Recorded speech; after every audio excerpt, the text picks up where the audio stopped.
Before we get into the episode, I have an amazing gift for you that is going to create so much growth in your business. I just recorded an episode where I shared how I grew my business by 657% in 1 year. I shared the exact principles I used. There are 5 of them.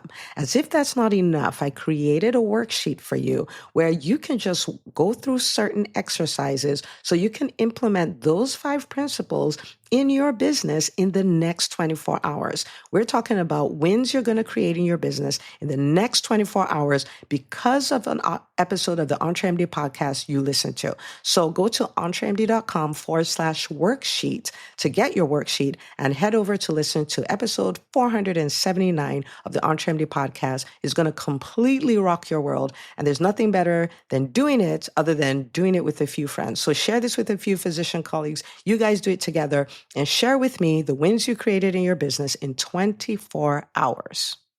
And now for the episode. There are many businesses that will never reach the 7-figure mark or will never go beyond the 7-figure mark because they don't know how to respond to setbacks. There are businesses that can never become what the visionary sees them becoming because they can't respond to setbacks. Hi, docs. Welcome to the EntreMD podcast, where it's all about helping amazing physicians just like you embrace entrepreneurship so you can have the freedom to live life and practice medicine on your terms. I'm your host, Dr. Una.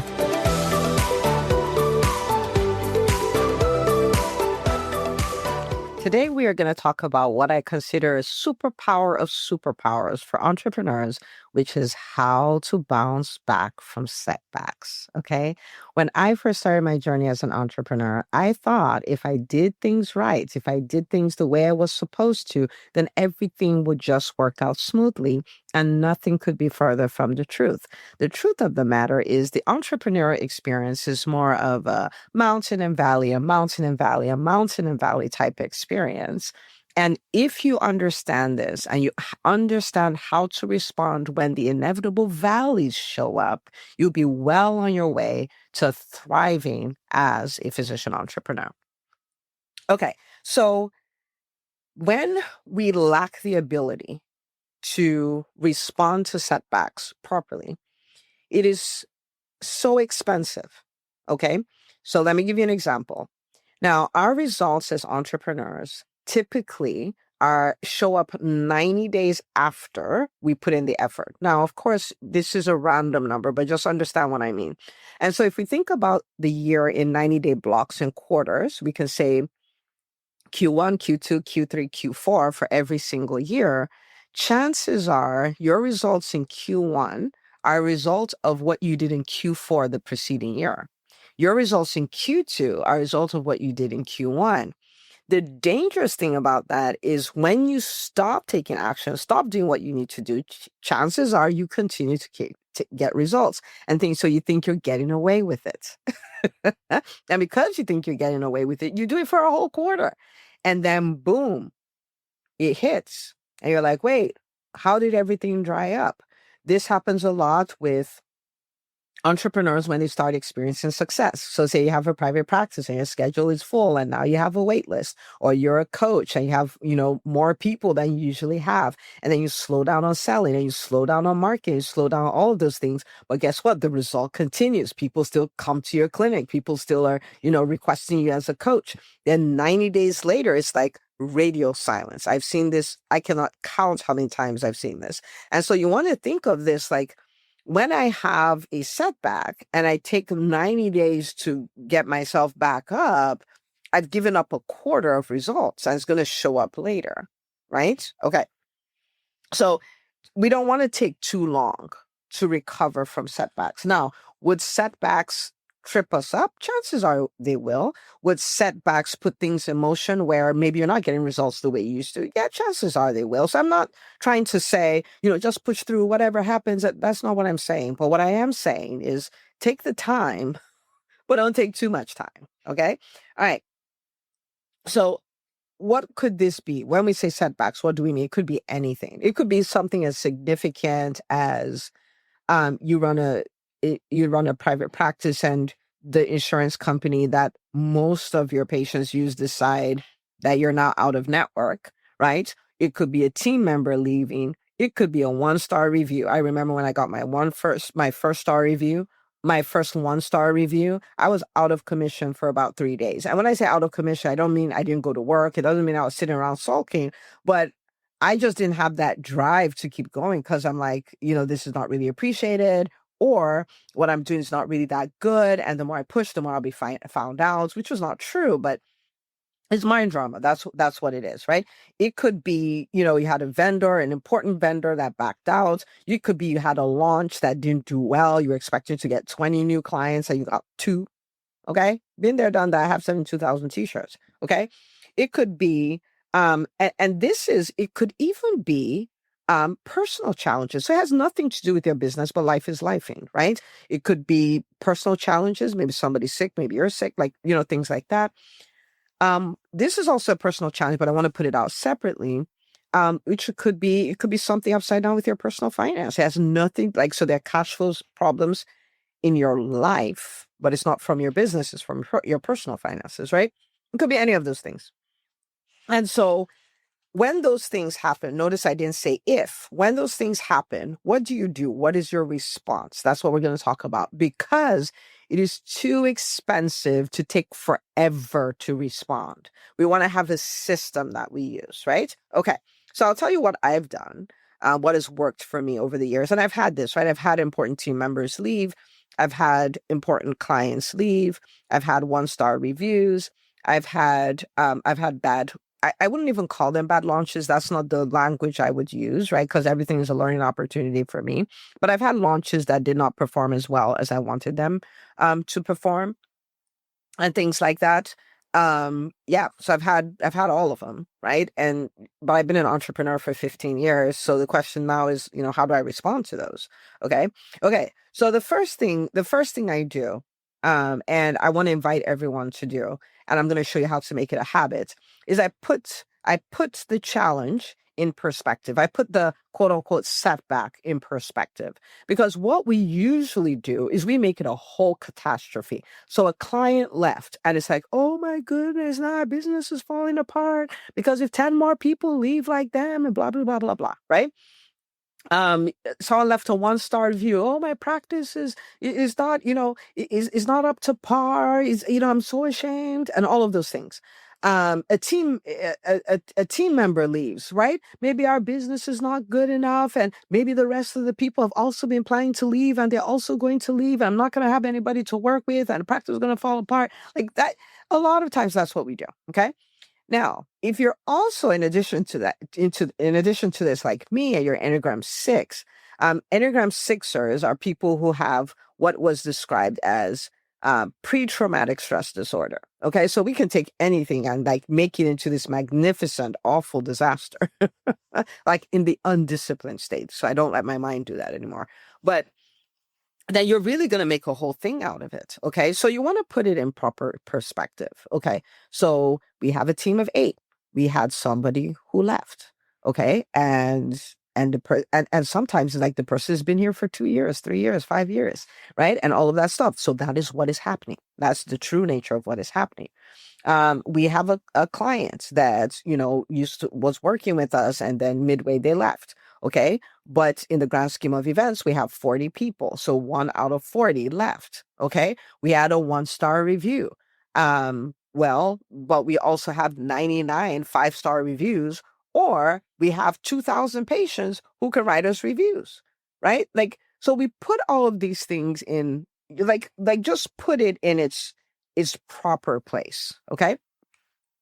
Why is this important? Because if we feel like nothing is working, we're going to stop working because there's no reward for doing the work, right? We have to understand that it's working. It's always working, and there's a way, and there's an opportunity, and all of those kind of things, right? Okay. So if we find ourselves there, we put it in perspective. But I do want to tell you of a habit that I've built that kind of keeps me in that state. I'm not saying like I don't have days where, I think a day like even yesterday, actually, I had 3, 4, 5 things, boom, boom, boom, boom, boom. that are setbacky. They're not true setbacks, right? Setbacky that happen. And I had to do what I'm telling you to do. Okay. So did I have a moment where it's like, oh man, like, of course I'm a human being, but I'm not there anymore. And it was yesterday. Like, I'm not going to live there. I'm just not. It's too expensive.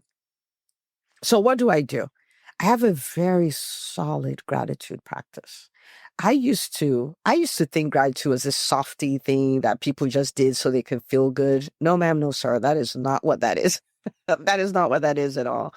I take the time to be grateful for the things that I have, right? Like, for where I find myself. I'm grateful for my team. I'm grateful for the fact that I have multiple companies. I'm grateful we made the Inc. 5000 list of fastest growing companies. I'm grateful that we're growing. I'm grateful for every one of these things, every single one of them. I'm grateful for the books we've written. I'm grateful, for the clients we've had the opportunity of serving. I'm grateful for the wins that they've created, the brand new lives that they have. I'm grateful for everyone who listens to the Entremedy podcast. I practice gratitude. I practice living in awe of the life I have right now on the way to the life that I'm creating. I practice it. Okay. And what that has done is that it has put me in a position where, yes, there are things that are happening, but it's easier for me to put it in its proper perspective instead of just catastrophizing, like, oh my goodness, right? So that's the first thing. The second thing I do is I reconnect with my vision. And the reason why this is very important for me is because if you don't, if you are not intentional about keeping your vision in front of you, circumstances will beat it out of you, right? Like you're saying, I'm going to build this kind of practice. I'm going to have this kind of team. And you've built the team, you're building the team you think you need. And you're like, man, I need one more key player. And as you're working on that key player, the highest capacity person you have on the team you have already says, oh, I found another job. And if that happens, and then your biller dropped the ball, and their biller dropped the ball, and a patient left you a 1-star review, like, you're just like, nothing is working, throw it all away, right? It will beat that vision out of you. It's like, you're never going to get there, so forget it. And so I recognize what it is. Okay, I recognize that a lot of times the circumstance is not as much of a problem as what the circumstance does to you.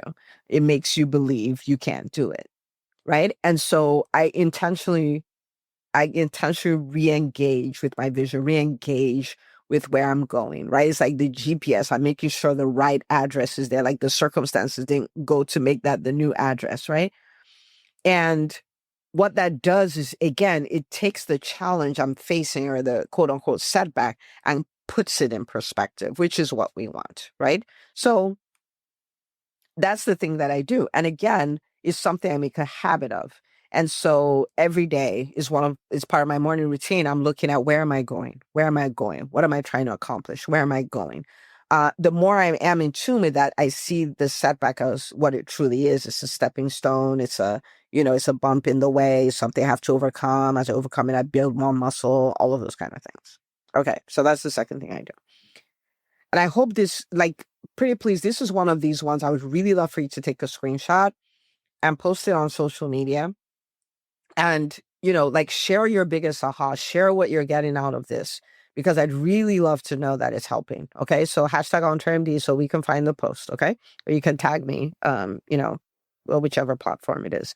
The third thing I do, and this is really important, I decode what the actual problem is, right? Because when the circumstances shows, like, well, oh my goodness, nothing's working.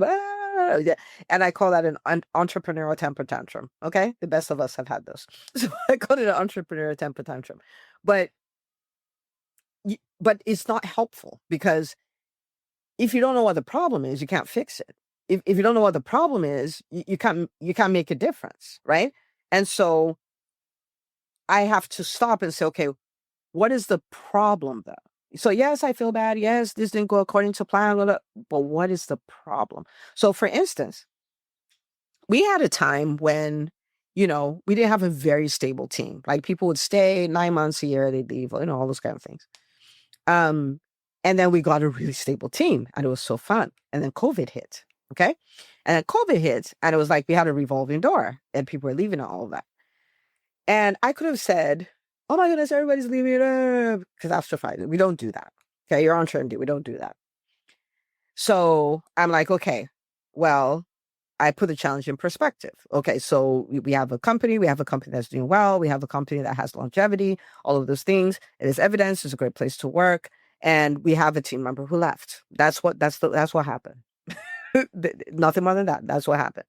Okay, re-engage with the vision. Where are we going? We're trying to build this company where we provide expert medical care with unparalleled customer service in a profitable way. We're like with my team, my vision for my team is when they come and they leave, or when they come, they're like, man, I experienced the most personal professional growth in this place than anywhere else. I want them to love their jobs. Like they work hard at work, but they love their jobs. It's not a toxic environment and stuff like that. And then for the patients, oh my goodness, they get great care, all of that.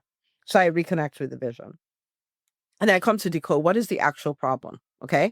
And so I start researching the problem because I'm like, we've been okay. So what's going on here? It's not the work environment. It's not the work environment at all. It was the beginning of the great resignation, right? And then people are just, they COVID forced them to stop long enough to say, okay, is this what I really want out of my life? Do I want to try something different? There's a whole online thing. Do I want to start online business and all of this stuff? And so I recognize, oh, the problem here is that the world, the workforce is just in a completely different state. And the things that used to matter, a stable job, a certain pay, all those things, they don't matter as much, right? That's the problem. See, now, but figuring out that problem put me in a position where I could solve the problem. Okay. You get a 1-star review. Oh my goodness. Okay, great. But now they have what's the problem? Okay. And you go and you look at it. So maybe there was miscommunication with the team. And you're like, okay, so that's what the problem is. Maybe it's that person didn't want to pay their copay. And they told your team, if you guys don't see me, even though I don't want to pay my copay, I am going to go leave you a 1-star review. See, if you don't know what the problem is, you can't fix it. Okay. Okay. So maybe you're like, man, there's so much financial pressure. Oh my goodness, nothing is working. The business is not working. And that's not helpful. And you stop. Like, what is the actual problem? My business has grown 140% in the last 6 months. So guess what? Business is not the problem, right? Now, in my personal life, I probably bit off a lot more than I could chew. And so I have pressure in my personal life, and I'm taking it out on the business that's not yet at a stage where it can pay that level of stuff for my personal life. Then you're not like, okay, let's separate these two so we don't kill the business because we think there's a financial problem in the business when there's nothing wrong with the business. The financial problems in my personal life. Do you guys see what I'm saying? Like, you have to get the diagnosis. The same way as a pediatrician, I won't just see a kid. I like, oh, kid, and then prescribe some amoxicillin and send them home. I have to run diagnostics. I have to see what the problem is so I can fix the problem. Okay, so that's number 3. Do we decode this right here? Being able to be calm enough to sit down and say, okay, what is the actual problem? This will put you in a position where you'll be a much better problem solver. You'll train your team to be much better problem solvers. And you will get out of setbacks so quick, relatively, because you understand how to find and solve the problem. Okay. Number 4 is develop a path to the solution. So now that we know what the problem is, how are we going to get out of the problem? Okay. So, and once we do, we relentlessly execute. Okay, so I'm not going to talk about execution, but so let's go back to the examples that we used. All right, so we find what's the setback? Team members are leaving. Okay, what's the problem? We're in the Great Resignation. People's values have changed. People are exploring, like, oh, what else do I want to do with my life, and all of that stuff. What is the solution? So for us, the solution became, okay, they're no longer motivated by whatever we're paying them, or even many dollars above that. They're no longer looking for stability. Like, people were quitting and starting like no man's business. And so we said, okay, we need to find people with whom we can create a win-win situation. Meaning, we want somebody who can come, who can do good work, is reliable, and all of that stuff.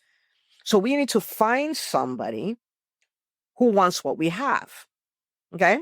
And so we thought about it and we said, okay, the people who are medical students, pre-MP students, pre-nursing students, pre-PA students, they want clinical experience, which we can give them.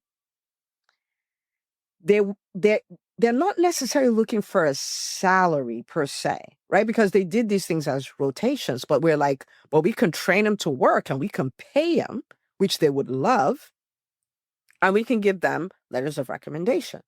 So now, because we know what the problem is, we know who we can find.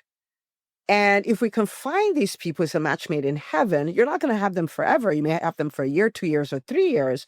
By the time you do have them, they bring their A game because you're giving them exactly what they want. And so then we then built it where, yes, we still had our MAs and all that stuff, but we had these other people and we built a system to train them. Like, within 2 weeks, they were ready to go. Right. And so now we had a solution to the problem. And that was the solution that served us and served us so, so, so, so well, continues to serve us so well. And I've taught so many of our clients the same thing. Okay. Okay. With the 1-star review, okay, we find out that, oh, there was some miscommunication. Then we go back and we're like, okay, guys, this is a thing that happened. This is the way we're solving it. And that's over. You find out it was because somebody didn't want to pay their copay. Not a whole lot you can do about that other than communicate even more that your copay will be required at the time of service. Okay. But people do that. People weaponize reviews. But regardless of what you choose, you for 99.9999999% of physicians, it's a small fraction of people who are angry, and it's a big percentage of people who are excited about you. But the thing is, they're not going to, of their own free will, just go leave a review. And so if you got this 1-star review, you want to figure out whatever was the thing and fix that. And then you want to reach out to your community and have them dilute that and flood your Google business profile with 5-star reviews. Now, we had a doctor who did this flawlessly. It was so beautiful. Okay, so she had a person who left a 1-star review. I don't remember what it was, but if I remember correctly, it was weaponized, right? Like, I'm gonna go leave you a 1-star review. Like, that's what they do. Okay. And so she sends out an email to her patient base, and she says, this is what, this is what is going on, and I wanted to reach out to you guys because, yeah, that's great. That person said theirs, but many of you absolutely love us and you haven't left us a review. I don't think that's exactly how she worded it. I don't remember what it was, but she sends it out. I don't remember. She got a ton, maybe 40, 50 new reviews, 5-star reviews. So grateful for the work that she did. Do you see how, you problem solve that? Okay. Okay. And then number 5, oh, maybe we talk about the personal finance one, right? So the personal finance one, that could be, you started a business, the business is doing what it needs to do, but the business is a newborn. Okay. So maybe the business is a newborn, is a 1-year-old or whatever, and you're trying to mount the weight of your life, the funding of your life, and paying off of debt and all that on a business that just can't do that, right? So once you've come up with that diagnosis, you can say, okay, I could take out a loan. You don't have to. I can self-fund. I could pick up a locum shift a month and it would take care of my bills or whatever, or 2 locum shifts a month or 3 locum shifts a month. It'll take care of all of that. So I can give my business the breathing space it needs to grow. Right? It could be that, man, I'm digging this hole with, someplace I'm throwing my personal finances. I'm like, I'm done. I'm done throwing things down the hole. Right? Okay. So number 5 is very, very important. I am not a fan of going through challenges, going through setbacks, going through difficult times by myself. I don't do it. I learned this so long ago because I said, you know what? I used to be a very moody person. I get moody, I get sad, I get like all the things. Like, I was something. Now, I have options. I have options. I could be the person who stays sad for 2 months, or I could be the person who would lean into my community,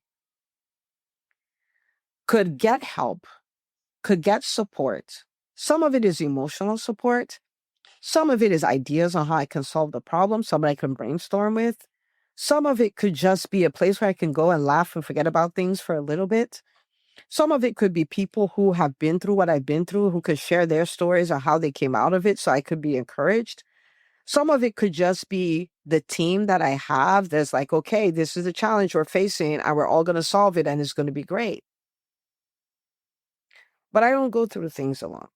And so number 5 is get the help you need. Get the help you need. This is one of the reasons why in the Entrepreneur Business School, I was so bent on building a supportive community.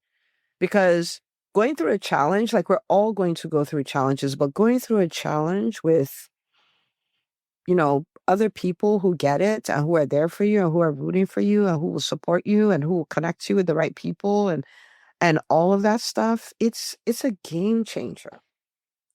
And so when I'm not at my best, when I'm not at my strongest, I lean on my community. I lean on my people. I lean on my inner circle. I lean on my team. I don't try. I have, like, I am very aware that there's no award for doing it by yourself. So I don't try to do it by myself at all. At all. Yeah. So I want you to take these 5 things. They will serve you well. There are many businesses that will never reach the 7-figure mark or will never go beyond the 7-figure mark because they don't know how to respond to setbacks. There are businesses that can never become what the visionary sees them becoming because they can't respond to setbacks. And so I want to invite you to be the person who puts it in perspective, who re-engages with vision, who decodes what the actual problem is, develops a pathway, and leans on their community. I want to invite you to be that person. It will change your business. It will make everything so much better. And I'd love to celebrate every single one of those things with you. So start implementing, start practicing this right away. Invite the people in your world to define who your inner circle is already so that when the next challenge shows up, you'll be ready and you'll handle it like a champ. I can't wait to hear all about it. Rooting for you. See you on the next episode.